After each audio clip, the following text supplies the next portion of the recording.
Moore from the East Long Meadow Historical Commission. Tom Bean is our current chairman, but he's home convalescing. I secretly think he's watching that new soap opera about airports. It's called Delays of Our Lives. I'm warming up the audience for that. We're just thrilled to be able to have Mike Angelicola here and his wife Stephanie. In fact, they live in Bristol, Connecticut. He's a stone carver, master stone carver by trade, and he's working up at Billings Cemetery up at Pease and Prospect Street, trying to recreate stones that were broken. A lady lives on Pease Road, drove through the cemetery and out the other side and smashed a whole bunch of stones, some of them beyond recognition. There's pictures over on the table there of the damage. And, Jimmy Rintoul and Joe Pugliano are on the board up there. They've hired him to recreate these stones. Some of them are over 200 years old, from people in town, that the Huns and the Halls and Billings, and it's just a shame that he has to do it, but he's got the skill to turn these, make brand new stones out of them. At some point during the lecture, he's going to speak about tools he uses, but in our audience tonight is the Mouton family, and Renee's father and her husband. I don't know your first name. Mr. Chaporis in 1965 asked, they couldn't get stone cutters to work in town here. They had a big project at New York University. So he went to Canada, Montreal, I think, right? Yes. And got 3 stone cutters to come down here. Renee ended up marrying Ricky Oliveri, and half of their family. Is your Christian Payne's wife? No, Menard. These are the Menards too. Oh, okay. Menard. Yep, they're sisters, these two. Okay, so 2 of the 3 families are represented here tonight that came down, but these are the hammers they used in 1870 for cradling rock. And Mr. Mouton, Mike can explain what he did here. They're hybrid tools. And he's thrilled to be able to use something like this in recreating these stones. So without further ado, I'll turn it over to Mike. Thank you for coming up. You're welcome. Give him a big hand.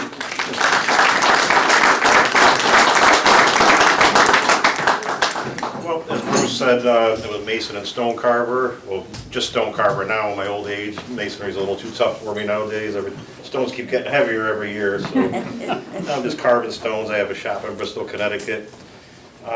When I got called up here, I don't know if everybody can see, this is what it looked like. There was 4 stones, there was an accident, the car drove through the cemetery, and pretty much just pieces scattered about, 50, 75 feet into the cemetery. So my first step was dealing with the insurance company, which I'm glad I didn't have to do. That took a little bit of time, and then gathering up the pieces, and it was like a big puzzle.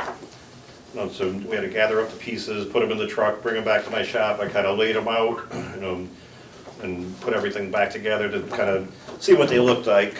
So that was the first order of business. Once I gathered all the information off of there and did some research on who the carvers were, looked at some of their other work that was still in good condition, because I wanted to match these as accurately as possible. The next step was locating the stone.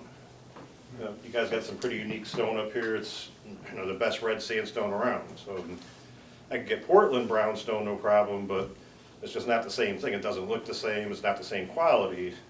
So a lot of the time when I'm replicating these stones, I have to locate them. I have to find reclaimed material. So I ended up finding this material, which I'm 99% sure came from up here. Found it in New York State. It actually did got a story behind it. It originated up here, which I believe went to school in Connecticut in 1893. They demolished the school. The guy that he's a mason up in New York State, he bought the materials, big slabs of stone. They were steers and landings, he brought them up to New York State. He was gonna use them on a job. Somebody I knew introduced me to them. So I went up to New York State, looked at them, inspected them. Because, I mean, just because you find red stone doesn't mean that it's gonna be a good quality. So I had to check it out, inspect it, work out a deal with them. And so I purchased the material, had it trucked to Connecticut, to Colebrook, Connecticut. There's a company that I deal with. Let me find a picture here. They have a big saw. It's a 10-foot saw blade, so you could do a 4-foot cut. So they took these big slabs that were like 9, 10 inches thick, and they sliced them up into 3 and 4 inch slabs for me. So from there, I had them truck it to the shop. Of course, this summer diesel fuel is at its highest price, so from New York to Connecticut, and then Connecticut to my shop. Can you pass that down? What? Oh, I'm sorry. Why is it so hard? I guess I'll pass it around like in school. Why is it so hard to find the brownstone now? There's no more quarries open, so any material you could come by is either reclaimed or somebody was just kind of had stashed in their yard. So, And it's just Let's in get- the US, or is that everywhere? the only quarries that I know of, or with the redstone, were here in Manchester, Connecticut, which over where the Buckland Hills Mall is now. That's like a redder stone. It's not exactly the same, so this is pretty much unique to the area. Am I wrong, Bruce? So, I mean, Portland brownstone, you could find it, but some of it might have been good for a foundation, but not necessarily for carving.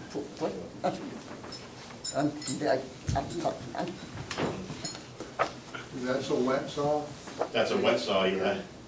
Yeah, that's a wet saw. And, so I buy the material. Sometimes it's in blocks from like a railroad bridge or an old foundation. In this case, it was landing from steps. So this kind of did a big circle.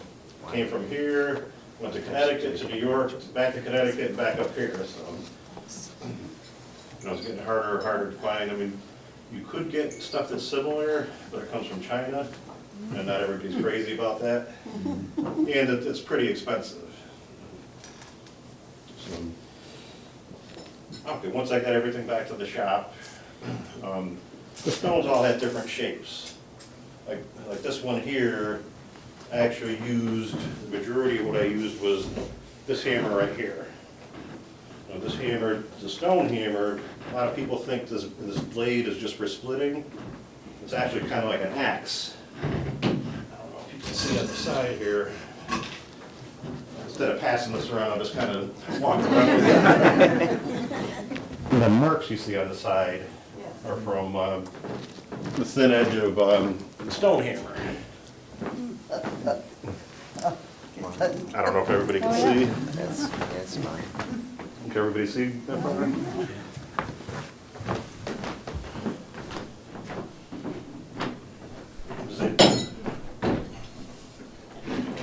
The company I brought it to, you could see they sliced one edge, nice and smooth. The other edge was, the edges were rough. The face was smooth, I'm sorry. The face was smooth, edges were rough, and back was rough. So on this particular stone here, I had to work all this down flat. And I used a hammer and chisel, which I don't have here, to kind of chisel out the shape, the radius, and then clean it up with the edge of the chisel, the edge of the hammer. I'm a better stone carver than a speaker, so just bear with me.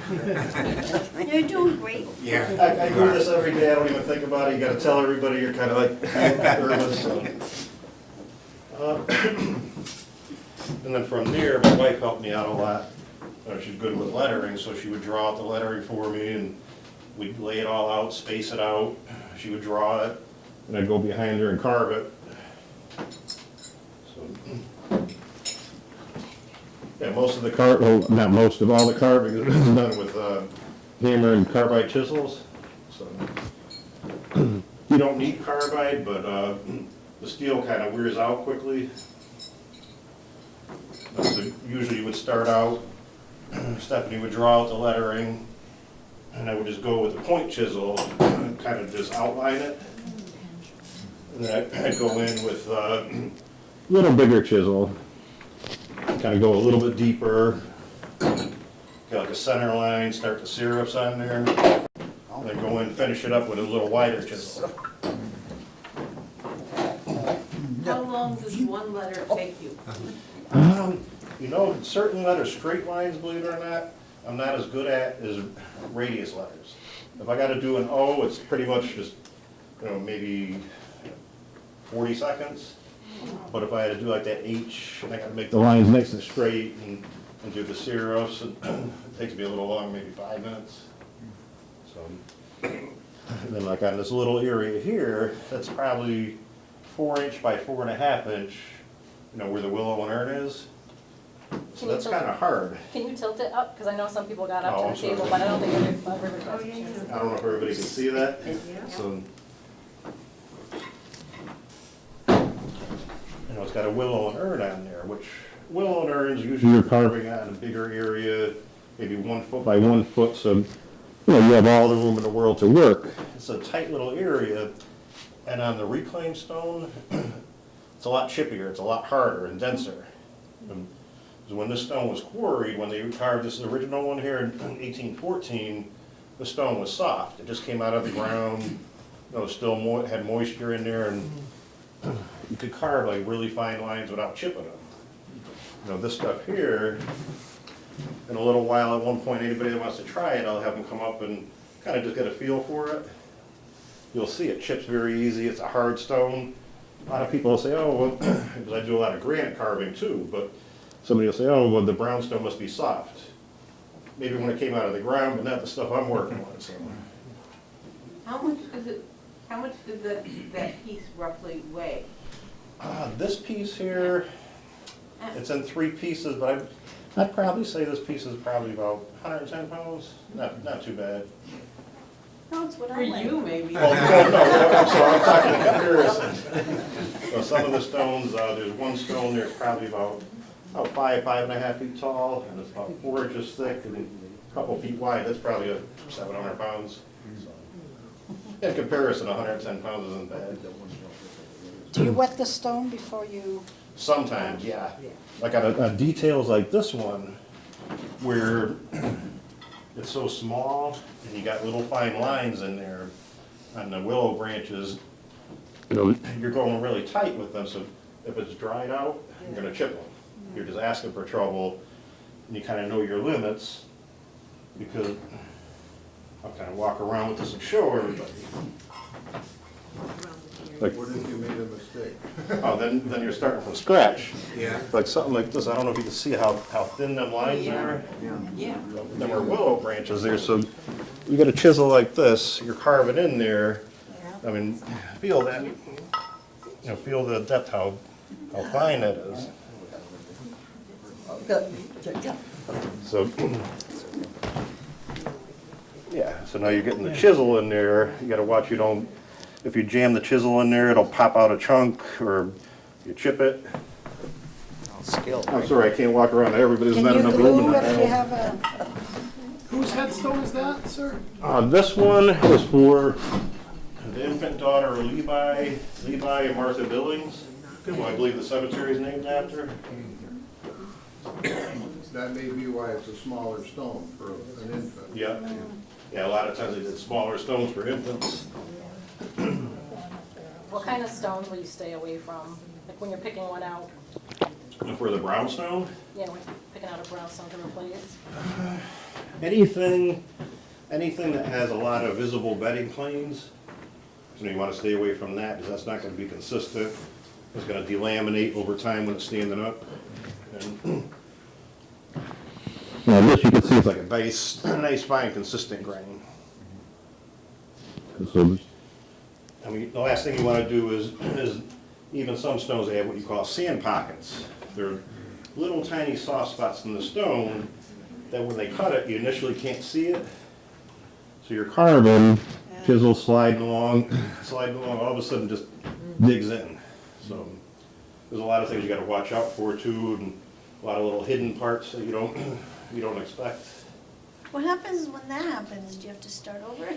It all depends. Sometimes if it's a small chip, you kind of just like slightly like fade it out and use a chisel and kind of feather it out where it's not noticeable. But you know, if you're on, like the main focal point on this would be the willow and urn. And that little top part, you can't see it from there, but there's a little top part on the urn. If I was to chip that off, I'm pretty much starting from scratch. So there's a lot that goes into it. No cut and paste, huh? No. You know, and there's a lot of methods that you can't use that, like today, a lot of the sandblast. A lot of people say, well, why don't you just make a stencil and sandblast it?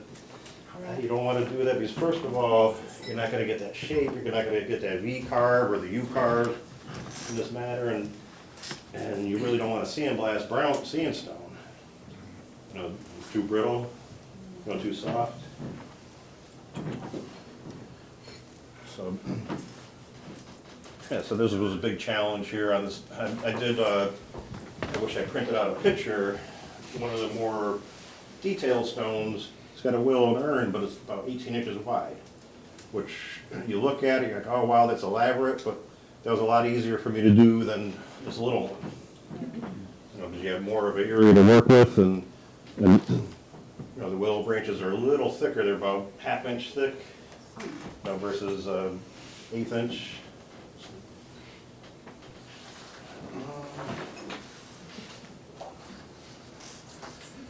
So with the lettering, usually Stephanie draws out the lettering for me, but this is mine on, this was the Hall stone, Laura Hall, which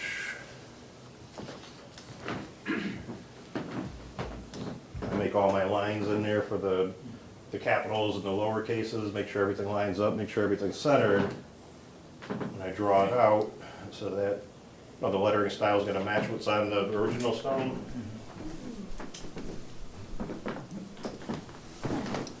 It would be easier if I had a projector, but I don't.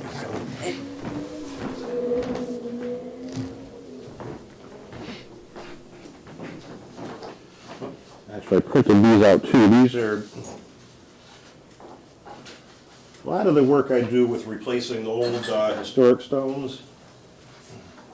They're in bad shape. This one's in Litchfield, Connecticut.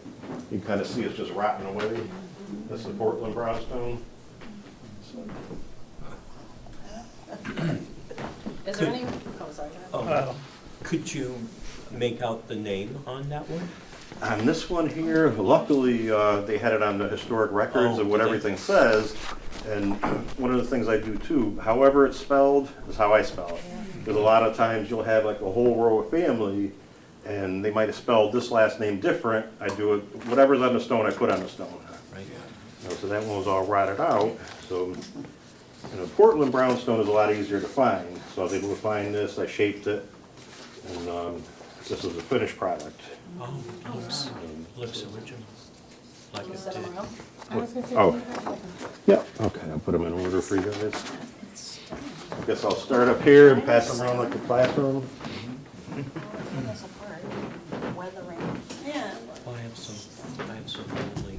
Is there anything, that Litchfield stone that you showed, is there anything like, that you can look at and say that the carver did that might have contributed to the wear and tear of it, or is there anything that you do? No, he was actually a well-known carver. He was from the, I forget if he was one of the Johnsons, the first, second, or third, but they were big carvers in Connecticut. He was from the Johnson family. Is there anything that you do to help make sure that your stones aren't degrading? Mitigate the water and?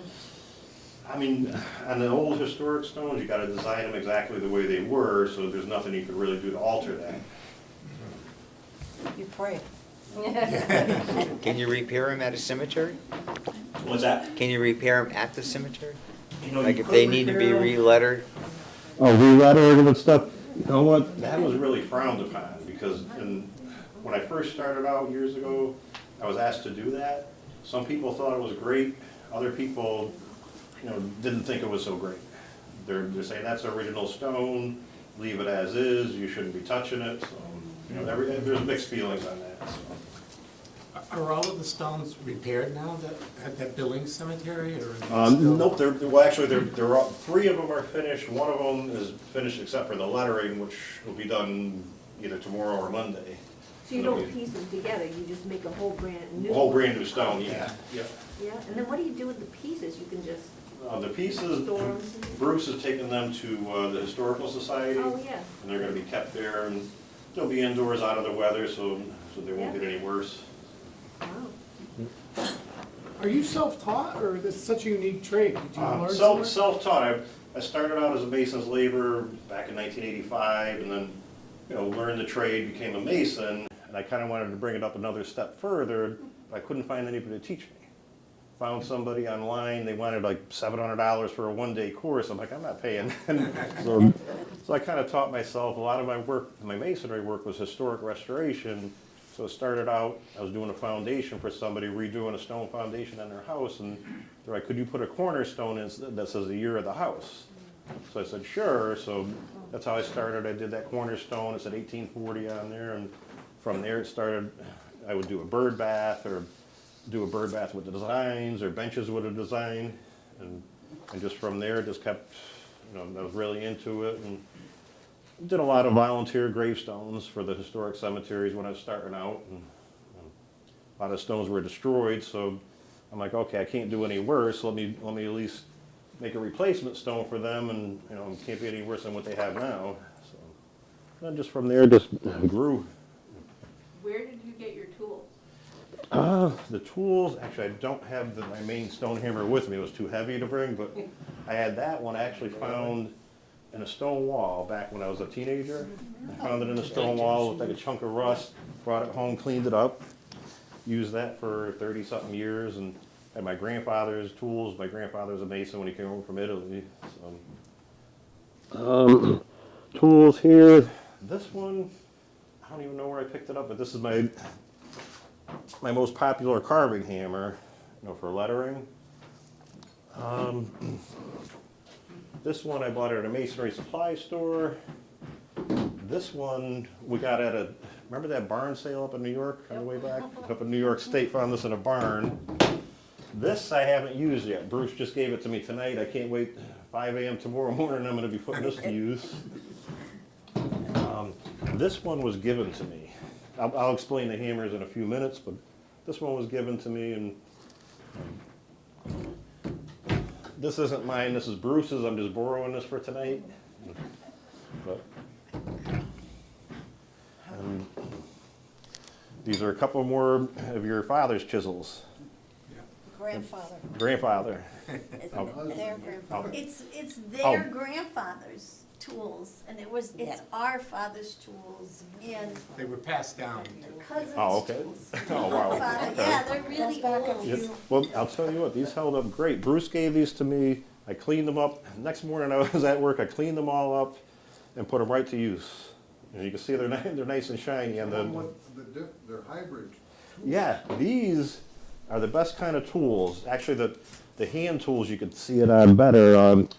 There's a chisel, a hand chisel, and you can see where it's notched out, and somebody brazed in carbide. And I'm like, they're the best kind. They'll last you for a lot longer than store-bought stuff. Nowadays you pay an arm and a leg, you order it, and maybe I've broken some the same day. So, these carving chisels I picked up over the years. This was actually my grandfather's chisel. It's a star chisel, which I guess I could just start explaining what they're all used for. A star chisel, I don't know if everybody could see, it got the 4 points on there, the 4 like little blades.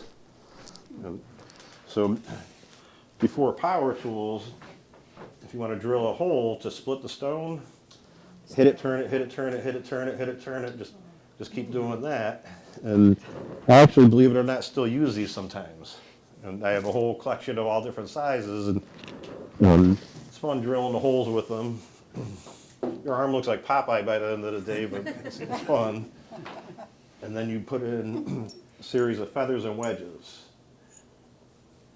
So if I wanted to split, just say I wanted to trim off 4 or 5 inches off of this stone. I would drill a series of holes in a straight line and line up my feathers and wedges in the direction I want it to split. So when you drive the wedge in, puts pressure up against the sides, and you got to kind of do it evenly. And you want even pressure, and it just, sometimes you can hear it and see the split just, and then pops right off.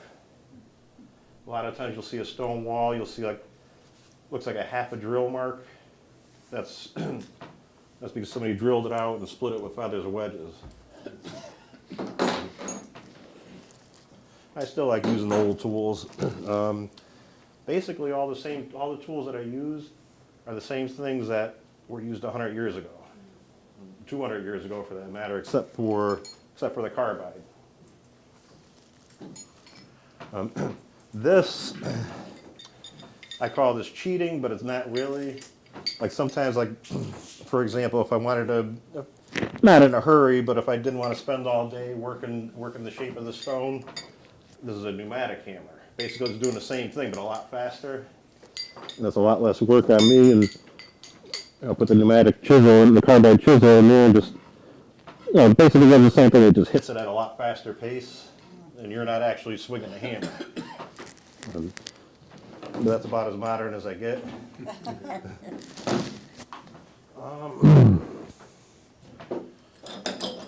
These are called tooth chisels, claw chisels.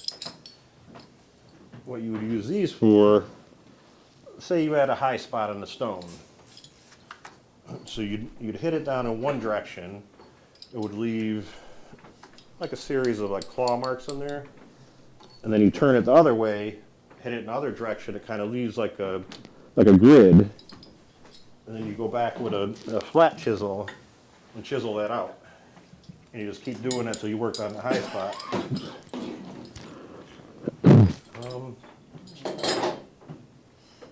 I don't want to make a big mess.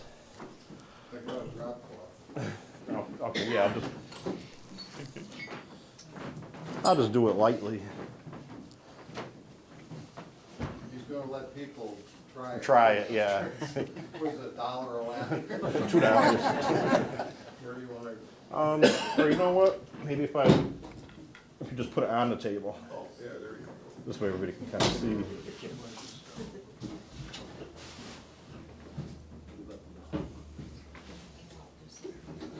Is that gonna, that'll hold itself. Yeah, yep. And I should have safety glasses on, but I'm just doing a tiny little spot just to show you the marks that I use.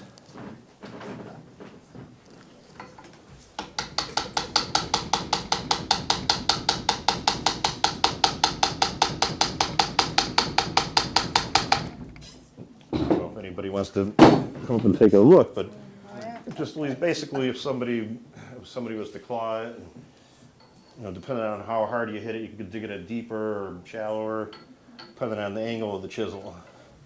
And then you would hit it in the other direction, it would leave a grid, and you get a flat chisel and just go back and clean it up.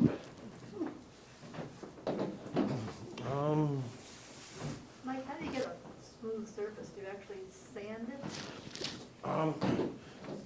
On the face, like if you wanted a smooth, for the face of it, you would work it back and forth, like I said, make a grid, go back, clean it up with a flat chisel, and then use a rubbing stone. So that's a lot of work. That would be, I would imagine that would be the laborer's work. But that's very time consuming.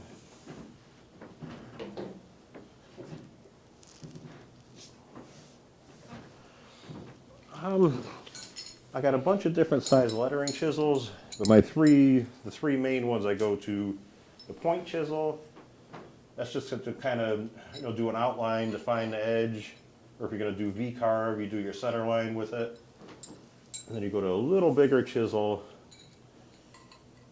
open it up a little bit, kind of get the shape forming, like if you're going to do a V-sunk. And then you finish it up with, it's probably like a 1/4-inch chisel with the carbide on there. Then you got other ones that go a little bigger. This one here, this tiny one, I use this for if I got to do a period at the end of a sentence. Is you just kind of like that star chisel.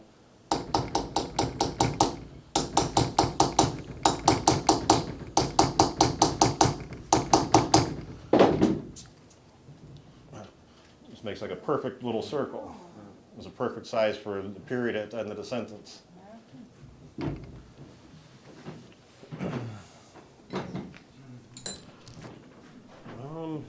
I'm not even going to swing the crandling hammer because that would have chunks flying all over the place. But, Yeah, this is for, I should have brought that plug that you gave me to show the sample. I wasn't thinking. It makes like a nice texture on a stone. Like, a lot of times for the face of a building, you'd see like a crandled finish. I don't know how to explain it other than I'd have to show you what it looked like, but that's what you'd use. This it looks like a medieval weapon here. Use that for making a crandle finish. You know, which, like I said, I don't want to do it in here because we'll have chunks flying all over the place. They did use What's the it other for side? steps out in front, like that would be real slippery in the winter, so you'd put a finish with a Right. crandling hammer. You got a grip. Yeah, otherwise it's sayonara. Yep, that, and then a lot of times too, like if you're gonna do, if this was like if these were blocks on a building, you do the border, do the inside with crandle finish. What's the other side for? What's that? The other side of that tool? The other you just side set of that down? one. Oh, it's the same thing, you could just adjust, Holy cow. you could adjust it to, make them all even, or, That's the working edge where they're all even. Yeah. even. The wedge in the bottom, you can take it out. take it out and adjust them, you can slide them forward, Okay. or you could even make one go back a little further and make a different type of texture.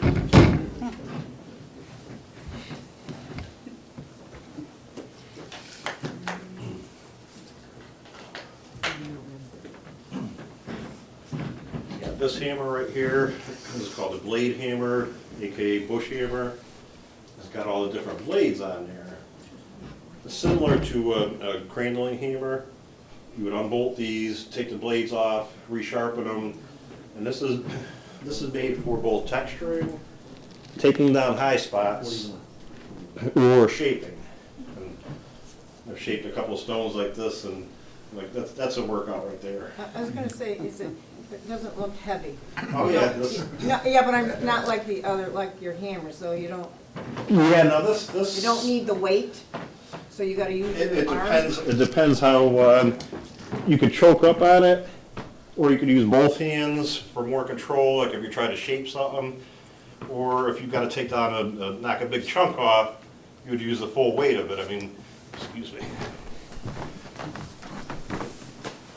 I'm gonna be surprised. Oh, Yeah, that's oh, yeah, okay. Funny how it looks like it doesn't weigh as I much. thought this was wood. I hate I- to say Yeah, that. that's metal. Actually, I did too. It's like, this is too light, because you gotta use Yeah, no, your that- body that- behind it. That's That got is some. very- That's got some weight to it. It's probably, what, 40 pounds? No, I'd say probably 12, maybe. Oh, oh, you're kidding. Nope. What? It's at the end of the stick. Swinging it, stick it heavier. Think it could be a little arm wrestle? Oh, no, Yes, yeah. you would kind of use this as an axe. If you were gonna take down, Not anymore. you'd swing it, hit it, change directions a little bit, hit it at an angle, knock little chunks off. And it's good for shaping. How do you create the ones with the shoulders, the three? Oh, folds? the shoulders, there's several different ways you could do that. Sometimes I'll drill out the shape around there. And right where the shoulders meet right there, I'll drill that out because you don't want like a sharp edge on there because it could split.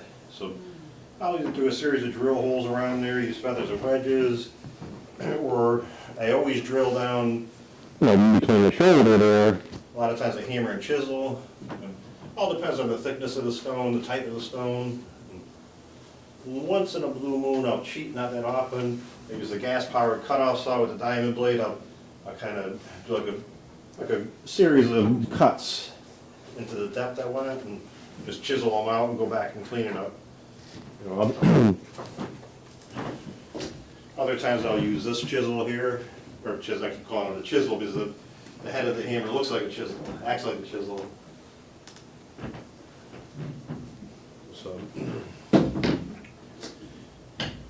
this is called a bush hammer, bushing hammer, kind of like a crandling tool, but leaves a little different texture.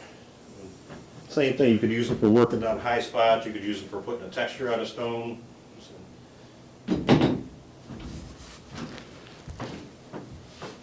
Anybody got any questions? I mean, I'm still going here, but Does the dust bother you on a hot day or? I use a dust mask. even in the shop, for example, if I have my phone down, if I put my phone down and I'm working, I don't see any of the dust.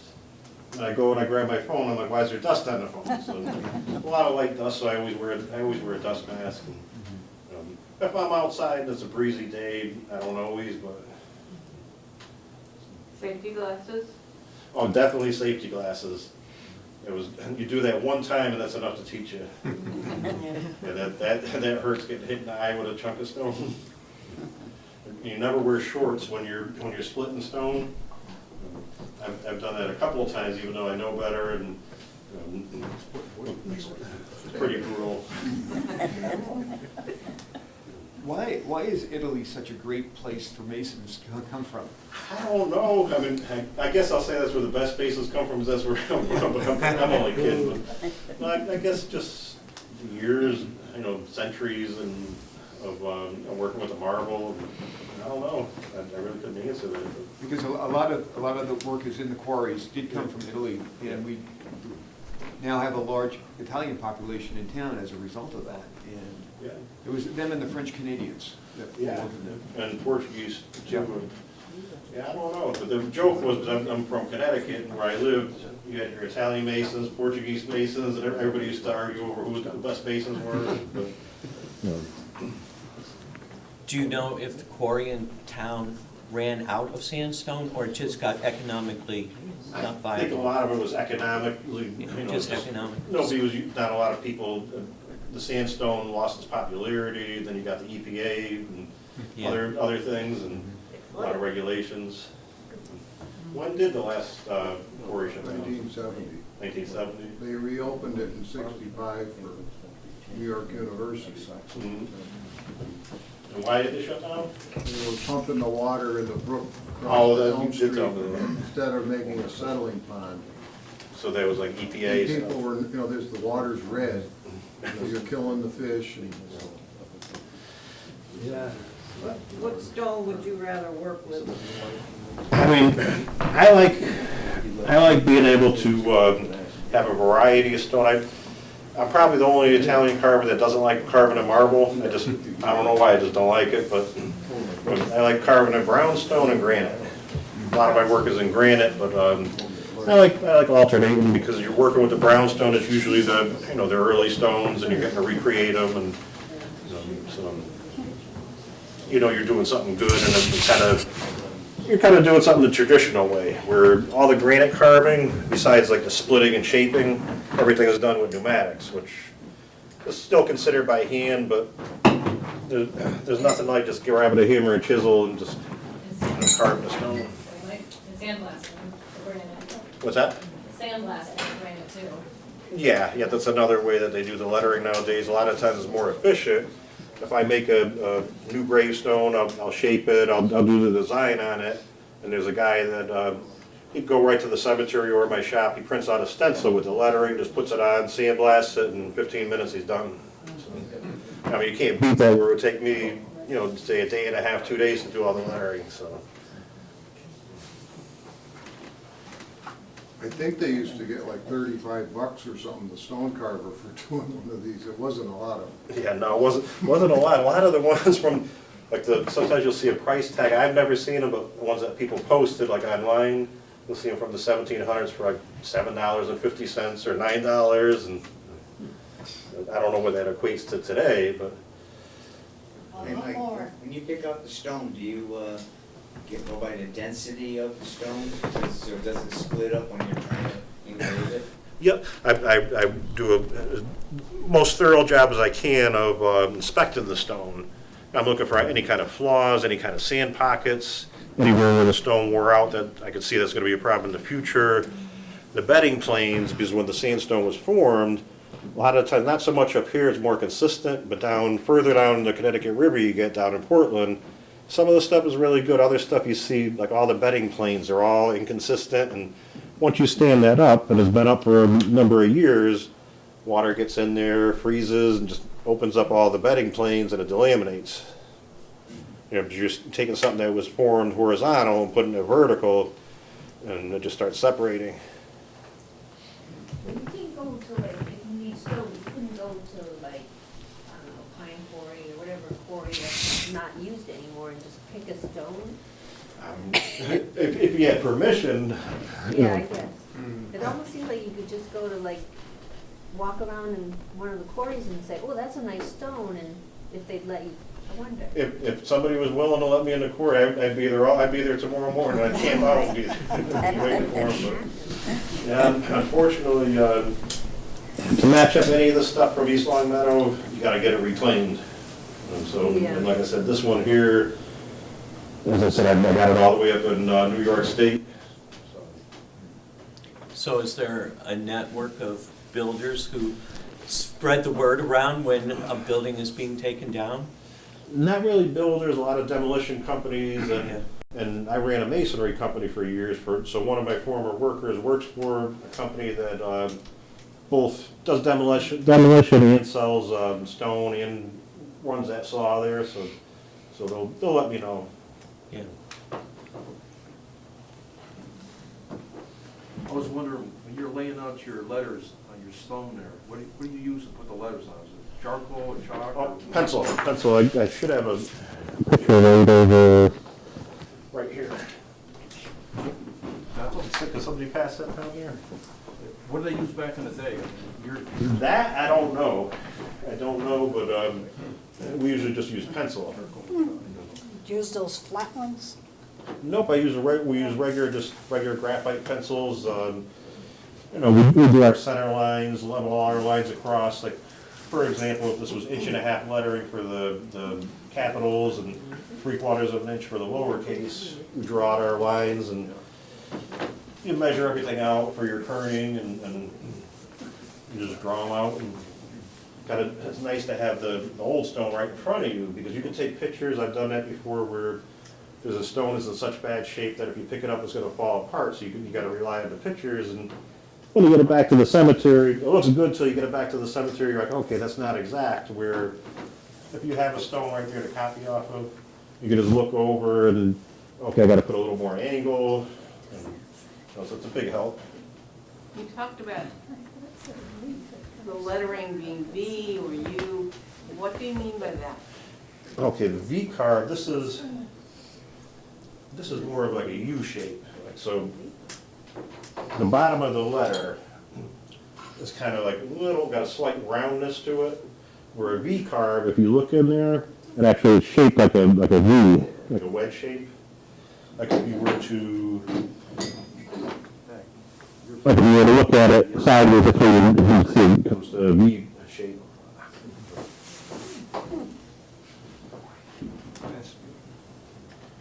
Somebody got to have some questions. So, sorry. Oh, no, go ahead. So you repair, obviously, but you also do some new headstones? Oh yeah, I do a lot of my work. That's all granite work. I'll do a lot of stuff that's either very, very unique, where I'll do them, I'll make them for my inventory, and it's going to take the right person to see them and want them. Or I do a lot of old style, like vintage looking stones, but in granite. And a lot of times a customer will come to me and they want to design their own stone, and everybody has the same misconception. Oh, well, I know this is morbid, but I want to design my own stone. It's like, no, that's very common. So I do a lot of commission work. Somebody might have a logo that they want, or they saw a stone somewhere. They'll give me a picture, and I want to add this to it. So I do a lot of that. That's a lot of my business. Never do any like actual like three-dimensional carving, like Yeah. birds, angels, all that stuff. Actually, I got a tree stump. Probably it came out of an old reclaimed granite bridge block. Probably about that tall, about that wide. It got branches that had a hole drilled in there, so I carved a bird on it. I got the picture on my phone. If I would have printed it out if I'd known. Did you do your own headstone? My own headstone? I thought about that. I really thought about that. And I'm looking around my shop. I probably got about 30 that are available right now. And I'm looking at which one would I pick? I'm like, which one would I pick? And I know me. It's not used anymore. Even the stones that I did, that's on my display room, I look at them, and if I look at them too long, oh, well, I want to add this or I want to add that. So I guess I'd have to, if I go first, I'd have to have Stephanie decide. Because I'd probably change it 10 times. And How often, were you gonna ask another? Oh, no, go ahead. How often you're working on something and it cracks or whatever? knock on wood, only one time. Wow. Oh, wow. I was doing the top of a granite headstone with roses and petals going over the top of it, but they were in, like you said, 3D, they were sculpted. And you know when to stop. And sometimes you want to push it, you know better than just like, let me push it just a little further. And I had one hand like this, other hand on the pneumatic chisel, just all of a sudden it made a hollow sound and popped right off of my hand. I got that at my desk at work as a reminder not to do that anymore. You know, what's our phrase, better is the enemy of, Good, or wait, better? better is the enemy of good. Better is the enemy of good. Yeah, but sometimes you just get carried away, and I'm my own worst critic. If I'm carving something and I finish it, I'll see the tiniest little thing. Everything the customer thinks is beautiful, they love it, but I'll be like, nope, I messed up here. Next time I gotta do this little detail a little differently. Do you sign your work? Only if people ask me. Because otherwise I feel like it's like I'm trying to just advertise, but only if people ask me. And a lot of the historic stones, somebody will just ask me to put like the dates or my initials at the bottom. This way they know it's a reproduction, it's not the original. So I've actually had that before where somebody that studied carvers, they went into one of the cemeteries that I did 2 replacement stones for, and right, this is the best example that I've ever seen of this carver's work. And I let her go for a couple minutes before I told her that it was my work. How do you identify a carver from 200 years ago? That's not my forte, but some people just, they know, they could tell the way they did their letters, the way they did a certain design. Some of them had signature details that they added. I'm still learning all that. I got a long way to go with that, but luckily Facebook has a couple of good groups on there where people take pictures and post and kind of point out the details. So that's very helpful. So if the family members here of the Boutons and the Menards, heaven forbid, had to have a headstone, you could carve it with the family tools. Oh, yeah. It might make them feel better in some ways. Yeah, I can definitely do I'll that. take one with a snowman on it. You might have got some orders. Oh, that's a unique one. I've never done that one. I've done Egyptian symbols and stuff like that, but I'm not a snowman. So those tools you got from my dad, he worked, back when we were in Canada, he did some work at Saint-Anne-de-Beaupré, which is a shrine near Quebec City. Okay. And he did archers work. And they were balls, what was it, Mom? Balls and leaves? I don't know what it was. But it was a pattern that, they'd go and they'd carve them there. Oh, wow. Yeah, so some of those In tools the have done air, that. in the cathedral. Probably. Wow, they carved it right after the arch was built? Yeah. Wow. And they would put the, smaller size balls and whatever designs they had. That's really brave. 'Cause I do most of my work in the shop, and I don't know that I've ever I've had the nerve to be on the scaffolding and pretty much working at some different angles, because I'm pretty much have my cart set up to certain heights and that I work at, that I'm comfortable working at. And That was What's the name of the church? Saint-Anne-de-Beaupré. Saint-Anne-de-Beaupré. It's a big shrine right outside of Quebec City. And so there was a lot of carving there. Yeah, Uncle Ray worked up in Canada too. Came down. Mr. Japoris, you guys were all knew each other, the 3 members that he brought down, everybody knew each The other? Paynes, we met like just before we came down here because they were coming here. Because they had moved from France to Montreal, and then somehow they got recruited as well. So we got together with them before moving here. But we're related, the 2 sisters here, the 2 families. Yeah. That is really neat, getting to meet the family of the carver that used the tools, because like I said, I do have my shop is full of tools that are vintage tools, and I mean, you have no idea where they came from, a lot of them. A lot of times somebody would have them in their basement, is this something you could use, and Well, you have yourself some Canadian tools right there. And well, eventually life happens and you'll get some business from the family maybe. Yeah, hopefully not for a very long time. Like 40, 50 years. That's what we're hoping too. Hopefully I already have my stone all picked out, and I'm, He's looking for an apprentice if you're looking to. That's a whole other story. Nobody wants to learn. You get people that'll say they want to learn, but when it comes down to it, it's like, no. They either don't show up, or they try it, and they're like, oh, well, no, this isn't what I thought it was, or. I do have a couple of people that I taught to carve, but they want to do it as a hobby. They don't want to do it full-time as a career.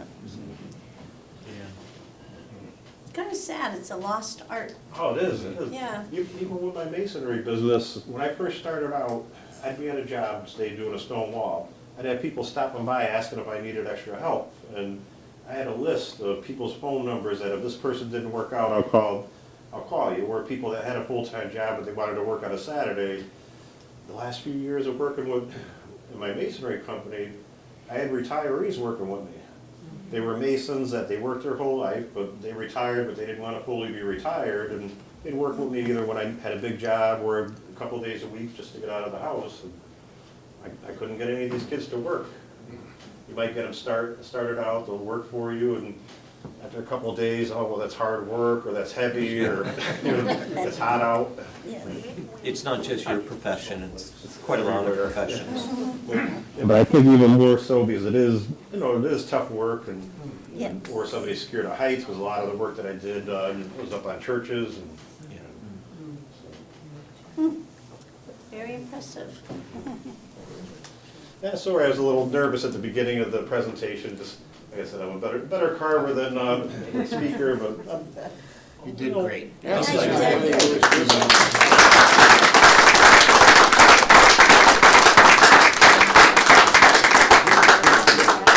If people want to ask questions or look at the tools, or this will be, you can practice with some of the tools here.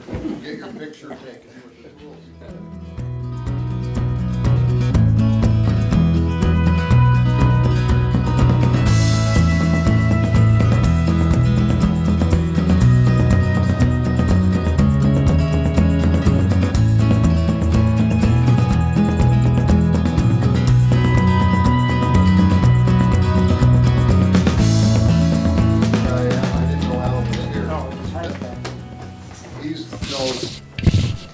He lives in a stone cutter's house, stone carver's house, Herman Newell, from the 1700s.